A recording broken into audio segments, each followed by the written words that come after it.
Hey friends, welcome back to the channel. Imagine this. You're sitting at the dinner table with the people you love most in the world, the smell of home-cooked food filling the air, laughter echoing just like always. But something feels off. Your heart starts racing, your mind spins with 1,000 worst-case scenarios, and in just 7 short minutes, everything you thought you knew flips upside down. If you've ever felt that pit in your stomach during what should be a perfect family moment, you're not alone. Stick with me through this story because it might just change how you look at the people around you. And if it hits you in the feels like it did me when I first heard it, please smash that like button and subscribe for more real-life stories that remind us what truly matters. Let's dive in. My name is Alex, and for 15 years, my wife Jordan and I had built what I thought was an unbreakable life together. We had 2 kids, 10-year-old Mia, with her wild curls and endless questions, and 7-year-old Ethan, who could make anyone laugh even on the worst days. Our little house on Maple Street wasn't fancy, but it was ours. Mismatched furniture from years of hand-me-downs, photos crowding every wall, and the kind of comfortable chaos that only a real family creates. Jordan was the heart of it all. She worked as a nurse, the kind who remembered every patient's name and stayed late to hold hands through the scary parts. I taught high school history, coming home to her warm smile and the smell of whatever experiment she was trying in the kitchen. Life wasn't perfect. We had bills, arguments about whose turn it was to do laundry, and the usual exhaustion that comes with parenting, but it was ours, and I loved every second. That particular Tuesday evening started like 100 others. I had picked up the kids from soccer practice, Jordan had just gotten home from a long shift, and the table was set with her famous spaghetti and meatballs. The kids were chattering about their day, Mia boasting about her goal and Ethan complaining that his sister cheated. Jordan laughed along, but I noticed it right away. Something was off. Her smile didn't quite reach her eyes. She pushed the food around her plate instead of eating with her usual enthusiasm. Her hands trembled just a little when she reached for her water glass.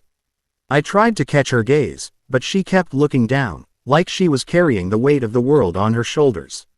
My stomach twisted. Was she sick? Had something happened at work? Or worse, had I done something wrong without realizing it? The thoughts raced through my head as the clock on the wall ticked forward. The first minute felt like an eternity. I asked her how her day was, keeping my voice light for the kids' sake. Busy, she said softly, forcing another smile. You know how it is. But her voice cracked just slightly on the last word. Ethan, bless his innocent heart, didn't notice and launched into a story about a frog he found at recess. Mia giggled, but I couldn't shake the feeling. Jordan's eyes were glassy, like she was holding back tears. My mind flashed back to the past few weeks. Her coming home later than usual, the quiet phone calls she took in the other room, the way she'd sometimes stare out the window when she thought no one was looking. Had I been so caught up in my own routine that I'd missed the signs? Was our marriage cracking under pressures I hadn't seen? The fear settled heavy in my chest. 2 minutes in, and the tension was building. I passed her the garlic bread, our usual ritual, and our fingers brushed. Hers were cold. Everything okay, love? I asked quietly, while the kids were distracted. She nodded too quickly. Just tired. But she wasn't. Jordan was the strongest person I knew. She'd worked through double shifts, cared for our kids through fevers and heartbreaks, and still found time to leave little notes in my lunchbox on tough days. This wasn't tiredness. This was something deeper. I thought about our last date night, weeks ago, when she'd seemed distant even then. My imagination ran wild. Was there someone else? The thought made me feel sick. No, not Jordan, not us. We'd promised each other through thick and thin, through the miscarriage we'd suffered before Mia was born, through my dad's cancer battle. We were a team, but in that moment, doubt crept in like shadows at dusk. 3 minutes passed. The kids finished their plates and asked to be excused to play. As they scampered off, the room grew quieter. Jordan stood up abruptly to clear the table, her movements jerky. A glass slipped from her hand and shattered on the floor. She froze, staring at the pieces like they represented something bigger. I jumped up to help, kneeling beside her as we picked up the shards. Jordan, talk to me, I whispered, my hand covering hers. Tears welled up in her eyes now, spilling over. She shook her head, but I could see the dam breaking. My heart pounded so hard I could hear it in my ears. Whatever this was, it was big. I thought of all the challenges we'd faced before, the financial struggles when I was laid off, the nights we stayed up talking about our dreams for the kids, the way we'd hold each other after a hard day. Losing her, or losing what we had, felt impossible to imagine. 4 minutes. We sat back down at the table, the broken glass forgotten for a moment. Jordan took a deep, shaky breath. "Alex, I've been keeping something from you." I didn't know how to say it. Her voice was barely above a whisper. Panic surged through me. I reached for her hand, gripping it tight. In my mind, I prepared for the worst. Divorce papers, a confession, some devastating diagnosis. The clock seemed to slow down. She looked at me then, really looked, and in her eyes I saw not just pain, but love. Deep, enduring love mixed with fear. "It's been eating me up inside," she continued.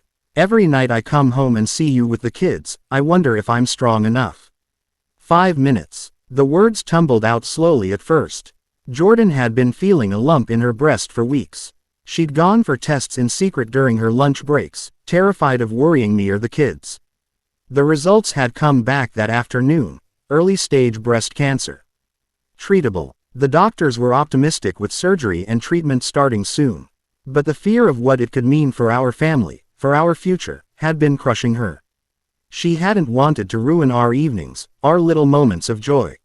She'd carried it alone because she loved us too much to burden us right away.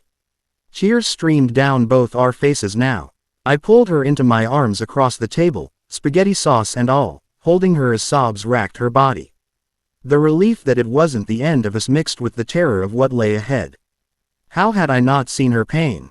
How had I let her shoulder this alone? 6 minutes. We talked in hushed voices as the kids played in the next room, oblivious for now. I told her about my own fears, how I'd imagined the worst. We laughed through the tears at how our minds had gone to such dark places. Jordan shared how the diagnosis had made her rethink everything, how grateful she was for our messy, beautiful life, how she regretted not telling me sooner. I promised her we'd fight this together, just like we'd fought everything else. No more secrets. The kids would need us to be honest but strong. We'd tell them in age-appropriate ways, lean on our families and friends, and face each treatment as a team. In that moment, our love felt deeper than ever before. The challenges ahead were real. Hospital visits, side effects, financial strain from medical bills, but so was our resolve. 7 minutes. Jordan wiped her eyes and smiled, a real one this time. "I feel lighter already," she said. "Like I can breathe." We called the kids back in for dessert, acting as normal as we could while our hearts were raw. That night, after tucking Mia and Ethan into bed with extra long hugs and stories, Jordan and I stayed up late talking. We reminisced about our first date, the night Mia was born, the silly arguments that always ended in laughter. The truth had come out, painful as it was, and it didn't break us. It forged us stronger. Looking back now, years later, with Jordan healthy and cancer-free, that dinner remains etched in my memory as the night everything changed for the better. It taught us that the off feelings, the quiet moments of doubt, are often invitations to connect deeper. Life throws curveballs, illnesses, losses, uncertainties, but facing them together, with honesty and love, turns fear into hope. If you're watching this and holding something heavy in your heart, don't wait 7 minutes or 7 days. Talk to the people who matter. Cherish the dinners, the ordinary evenings, because they hold the power to heal. This story reminds us that vulnerability isn't weakness, it's the bridge to unbreakable bonds. Jordan and I emerged closer, more appreciative of every sunrise and every silly family game night. Mia and Ethan grew up seeing their parents fight hard and love harder. If this story touched you, if it made you hug your loved ones a little tighter today, hit that like button and subscribe for more heartfelt tales that celebrate the human spirit. Drop a comment below. Have you ever had a moment where everything changed in minutes? Share your story. I read every one. Thanks for watching, friends. Until next time, hold your people close.